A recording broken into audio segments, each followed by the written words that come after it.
তোমাকে আমার ভারী ভালো লেগেছে। হ্যাঁ গো, তুমি কি এখানে থাকবে কয়েকদিন এখন? যদি না তোমরা তাড়িয়ে দাও।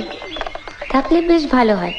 ওই আলমারির কোনো ইংরেজি বই আমি পড়তে পারি না, তুমি থাকলে অন্তত পড়ে শোনাতে পারো। আচ্ছা, এই যে বললে বিহারীবাবুর সঙ্গে তোমার বিয়ের কথা হয়েছিল, হ্যাঁ।